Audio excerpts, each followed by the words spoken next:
Hey guys, welcome back to yet another episode of your favorite show, Dear Doctor. This is still your host, your co-host, Dr. Chukwemeka. My name is Dr. George. Don't mind this boy. Whether he's host or co-host, we are here together. Yes, we are here together and we are grateful for the opportunity to be before you guys once again. Last week, we had a conversation about the HPV and its relationship with cervical cancer. But before we get to that, I need to tell you guys that you didn't give me your Salah meat. I know Salah just passed. Baraka the Salah and Arias. I am still expecting my Salah meat. Come through, people. Come through.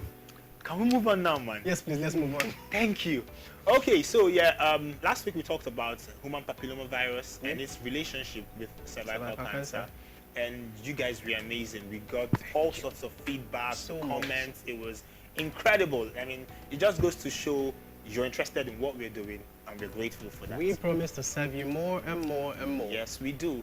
And we addressed the questions, but we chose to leave one for when we come on air.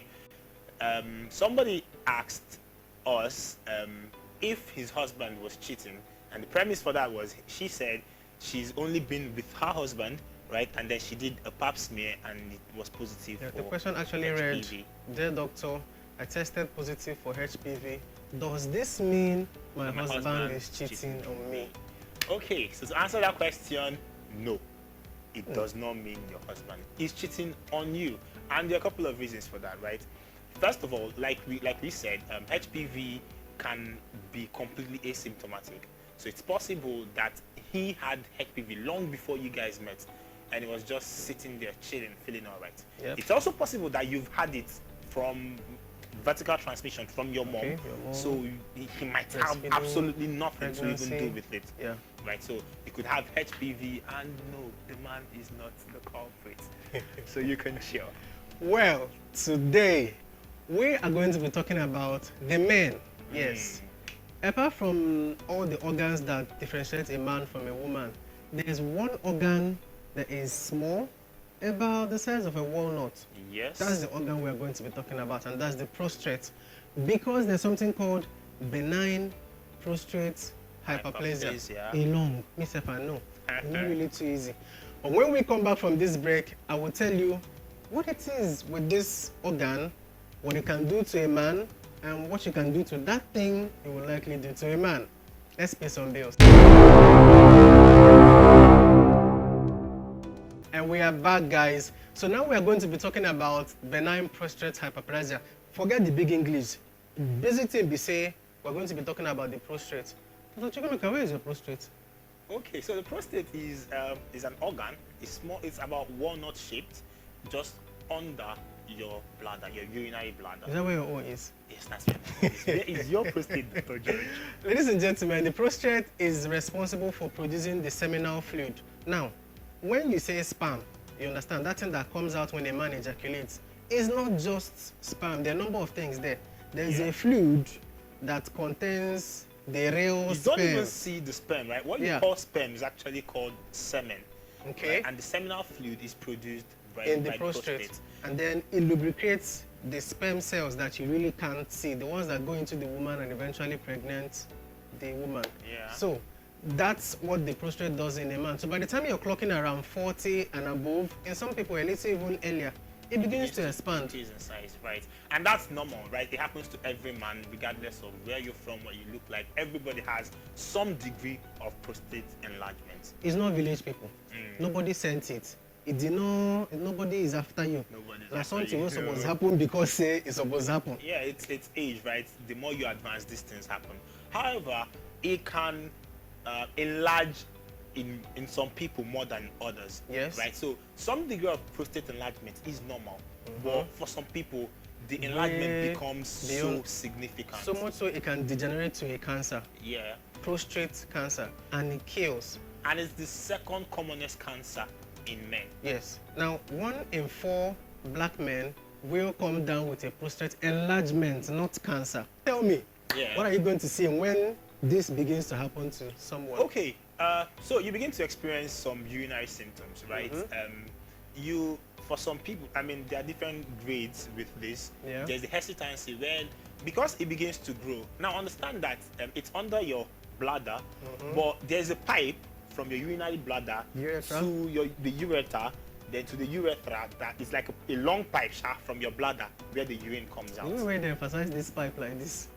So, Yeah. like I was saying, now it's a pipe, and the prostate sort of Around it's the pipe. The pipe encloses passes through the prostate. Exactly. So when it gets bigger, it begins to compress on your ureter, and that begins to give you some symptoms. Some of the symptoms you could notice is that when you go to pee, it takes some time for your pee to come out. But you're feeling Yes. like urinating. Yes, you have the urge to pee, but you go there and you wait to, dear pee, can you come save my life? You know And it that takes scenario forever to where happen. they're leaning over the toilet, their legs are spread, but they are just quiet.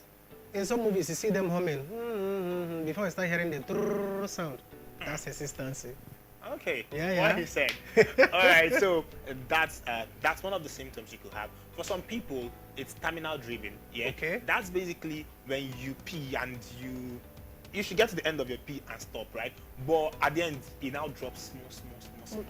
And you can see it in some elderly people, and it's like they pee on themselves. Not really, right?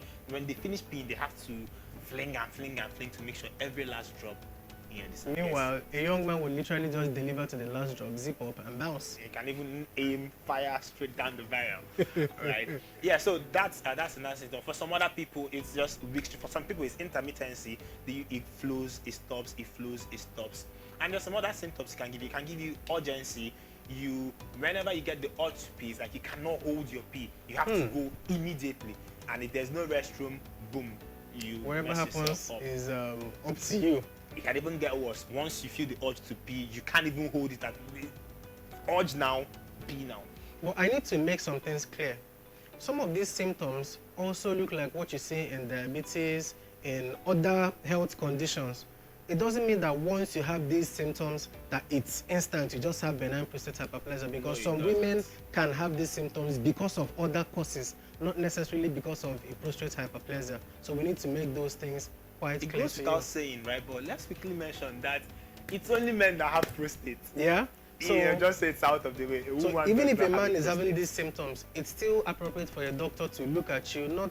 These symptoms do not diagnose the person of benign prostate hyperplasia. Yeah, like with every other thing medical related, once you feel some type of way, please see a doctor. Because with these things, the earliest we notice these changes, the earliest some intervention can be given. All right, so George, if everybody is going to have some degree of prostate enlargement, what can we do? How can we prevent ourselves from having this massive hyperplasia and even preventing the cancer? I feel like a consultant right now. Leave yourself back. Well, there's a whole lot you need to take into perspective. First Okay. of all, this can be hereditary.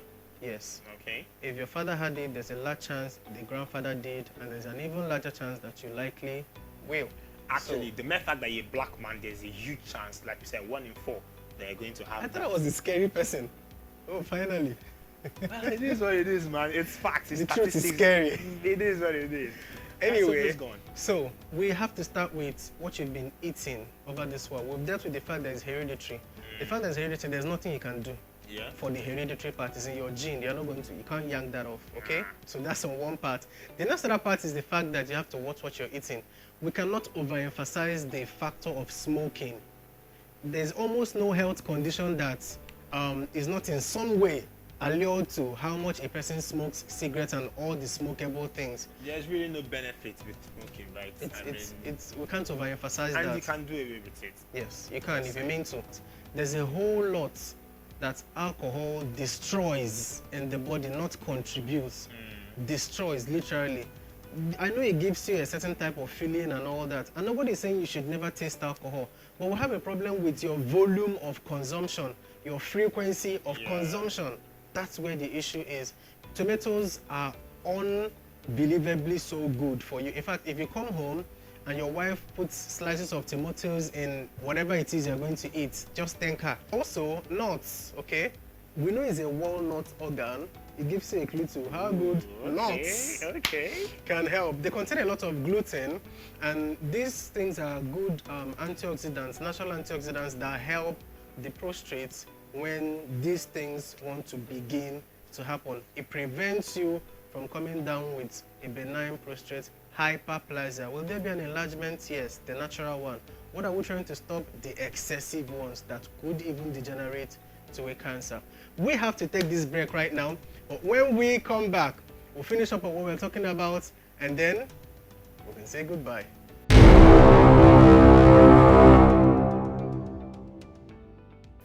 Hello guys, welcome back to Dear Doctor. This is still your favorite TV co-host. Dr. George. You even let me say my name first. What kind of You are like our favorite, so I like. I'm clear. Okay, so we've been talking about your prostate, if you're a man. If you know a man, his prostate, the enlargement, and we've talked about some of the things you could do to help yourself, right? In addition to the things he said, exercise cannot be overstated. A lot of us have sedentary jobs. You get to sit down for long. Man, get up, take a walk. And please, in addition to the exercise, sexual activity. Especially for the married men. I mean, at that age range is expected. It's not a must. It's expected that you're married. So sexual activity helps a lot to prevent benign prostate hyperplasia. Yes, I said it. Yeah, so there's a lot we could say on the subject, right? But time, we don't have all the time in the world. You like what we're doing? It's simple. Just pay. We'll do some more. And as usual, this is not a substitute for a doctor consultation. If you have any of these symptoms, please go to a hospital, and the number of things that the doctor could do, including some investigations for you. But while we are here, we are open to take any questions you could have regards prostate CA, prostate enlargement, or even any medical question generally. We got you. Yep, all our social media platforms are open. Would you like to tell them how to reach us? So we are still at JEGIQ TV across all social media platforms. Facebook, Instagram, Twitter, everywhere. Yep. JEGIQ TV. Pump all the questions. Reach out to us. Even if it's not on the topic that we just discussed, ask us. We got you. We really do. And on that note, we have to say goodbye. I don't want to say goodbye, but unfortunately we do. So, same time next week, Saturday. Exactly. We'll be in front of your TV screens. Come with my salamit. Until then, do have a wonderful, wonderful weekend. Bye for now.